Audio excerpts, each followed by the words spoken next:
शक्तिमान पुनर्जन्म की गाथा एपिसोड 1 उत्पत्ति। भूमिका धरती पर जब अंधकार अपने चरम पर था, पाप और अन्याय हर कोने में फैल चुके थे, तब एक शक्तिशाली आत्मा ने पुनर्जन्म लिया। वह कोई साधारण मनुष्य नहीं था, बल्कि एक दिव्य ऊर्जा से बना महापुरुष शक्तिमान। हिमालय की बर्फीली चोटियों के बीच एक रहस्यमय गुफा थी, जहां एक प्राचीन ऋषि अपने तप में लीन थे। यह कोई साधारण तपस्वी नहीं था, बल्कि योगी सत्यगुरु थे, जिन्होंने हजारों वर्षों तक तप करके ब्रह्मांडीय ऊर्जा को अपने अंदर समाहित किया था। उन्होंने भविष्यवाणी की थी कि एक दिन अधर्म अपनी चरम सीमा पर पहुंचेगा और तब एक योद्धा का जन्म होगा, जो इस अंधकार को मिटाने के लिए धरती पर आएगा।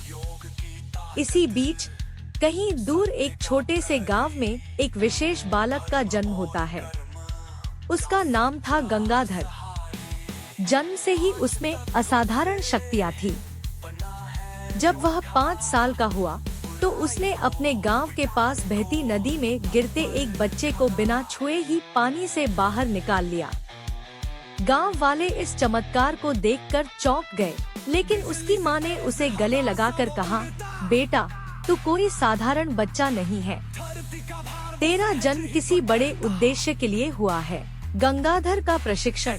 समय बीतता गया और गंगाधर बड़ा होता गया। वह एक जिज्ञासु बालक था, जिसे हमेशा ज्ञान की खोज रहती थी। एक दिन जब वह जंगल में भटक रहा था, तब उसकी मुलाकात सत्यगुरु से हुई। उन्होंने उसकी आंखों में दिव्यता देखी और उसे अपने साथ हिमालय ले गए। वहीं पर गंगाधर को दिव्य शक्तियों का ज्ञान दिया गया। सत्यगुरु ने उसे बताया, ब्रह्मांड की ऊर्जा केवल उसे मिलती है जो खुद को अर्पण करता है। अगर तुम अपनी आत्मा को पूर्ण रूप से शुद्ध कर सको, तो तुम्हें ब्रह्मांड की शक्तियाँ मिल सकती हैं।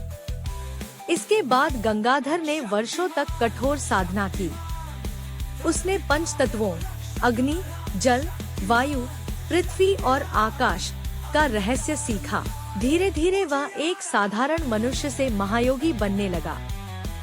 एक दिन जब उसकी साधना पूर्ण हुई, तब उसे ब्रह्मांडीय ऊर्जा से आशीर्वाद प्राप्त हुआ और वह बन गया शक्तिमान। शक्तिमान का पहला मिशन। गंगाधर के शक्तिमान बनने की खबरें जल्दी ही फैल गईं। इस बीच देश के सबसे बड़े शहर इंद्रलोक नगर में अराजकता बढ़ती जा रही थी। वहां के सबसे बड़े अपराधी तामसुरी ने अपने काले जादू से पूरे शहर को आतंकित कर रखा था। वह एक प्राचीन ग्रंथ से मिली काली शक्ति का प्रयोग कर मासूम लोगों को नियंत्रित कर रहा था।